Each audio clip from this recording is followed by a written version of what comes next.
There's an annual endurance race in France that you've probably heard of at least once called Le Mans. There was even a film about it last year called Ford vs. Ferrari, which I didn't care for much because it left out key participants in the GT40 team like Eric Broadley and John Wyer. But what I like about Le Mans is the way it reinvents itself every 4 or 5 years.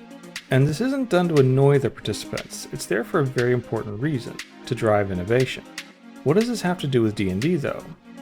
There's a particular type of player in D&D and RPGs in general, the one that looks to eke out every last ounce of playability out of a character.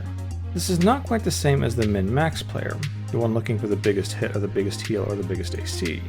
This player I call the builder. This is the player that has every class choice already made from levels 1 to 20 before they even start the game. And they take a little extra management from the DM. But first, a bit of history. Back in ye old 3rd edition days, you didn't just have the option to multi-class.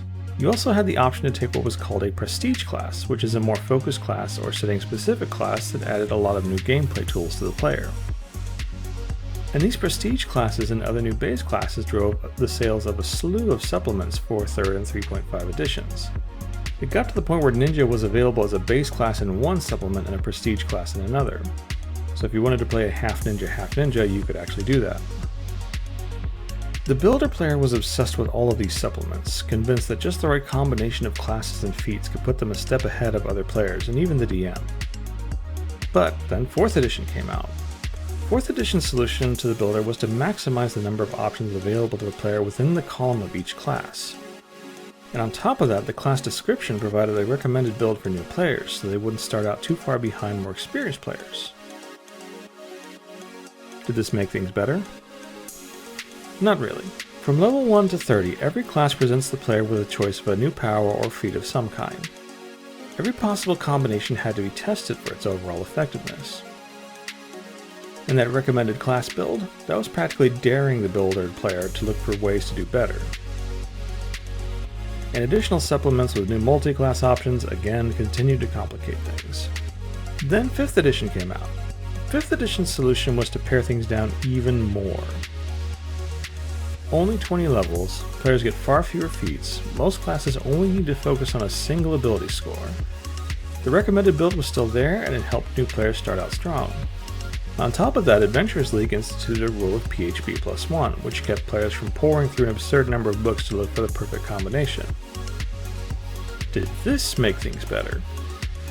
Somewhat. The gameplay is a lot more streamlined, which means that the crunch-based decisions are reduced and more emphasis can be placed on the plot and character. But the builders are still out there, still hunting for that perfect combination of race, class, feats, and gear. Disagree? Type D&D build in YouTube's search bar and see what happens.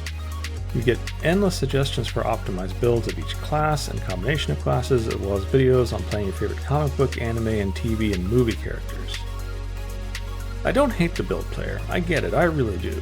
You don't want your bonus action to go to waste, you don't want your reactions to go to waste, you don't want to be stuck with a feat that you never use. I'm a big fan of the economy-based Euro board games, and trust me, they've influenced my build decisions just as much.